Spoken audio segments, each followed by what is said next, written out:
Video is created by Jagrat Creation. It is on bank account. I wish to explain the principle of recognition of income, interest recognition, as per the guidelines of Reserve Bank of India. For that, I take one short question. Observe the sum on the screen.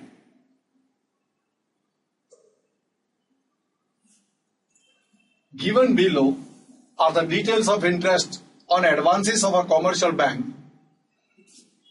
Performing asset, non-performing asset. Performing assets are such assets or are such advances made by the bank wherein risk of recovery is not involved.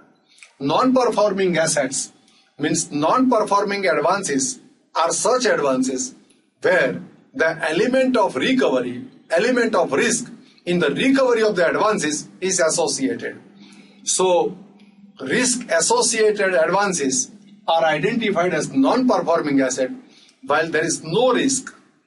So, bank has got just normal risk of recovery but no specific risk involved for the recovery of the assets, recovery of the advances. Those assets are identified as performing asset. The advances are classified into term loans, cash credited, bill purchased and discounted. Same is the classification is made over here. The question is, find out the income to be recognized for the year ended on 31st of March 2018. So this is the details given to you. Interest on, interest received. These details are given to you. Now for this purpose, for the purpose of solving this sum, this is a very simple sum. For that, just observe the guidelines of Reserve Bank of India for this matter.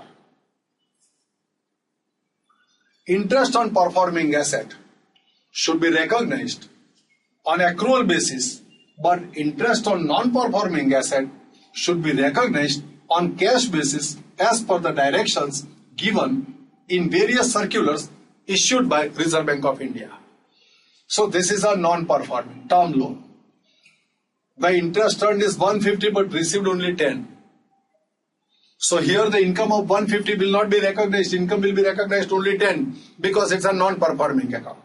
But here the term loan, the interest earned is 240, though the interest received is just 160, but as the account is performing, the risk of recovery is not involved, so interest income will be recognized on the basis of accrual principle, that is 240.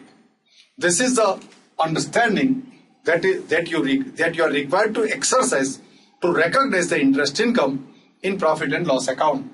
Now look at it. Interest on term loan. For performing asset 240, interest income, against that amount received is 160. The income will be recognized only 240. But non-performing term loan, the income will be recognized not 150 but 10. So total interest on term loan will be recognized as an income 240 plus 10, 250. Similarly, cash credit and overdraft. 1500 is income earned. Amount received is 1240. But it is a performing, means advances where risk of recovery is not associated. So here the income will be recognized on the basis of accrual principle 1500.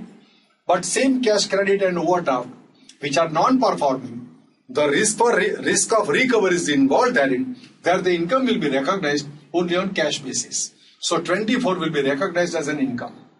So 1524 is the income for interest on cash credit will be recognized. Similarly, bill discounted and purchases 300 for performing, 300 received. Now, so far as non-performing is concerned, the actual amount received will be considered, so 40 will be considered. So total amount of interest income to be recognized is total of these three numbers 2114. So this is the income to be recognized. So this is a short question which I wanted to explain to you. I feel that you have followed all these things. Thanks to all of you.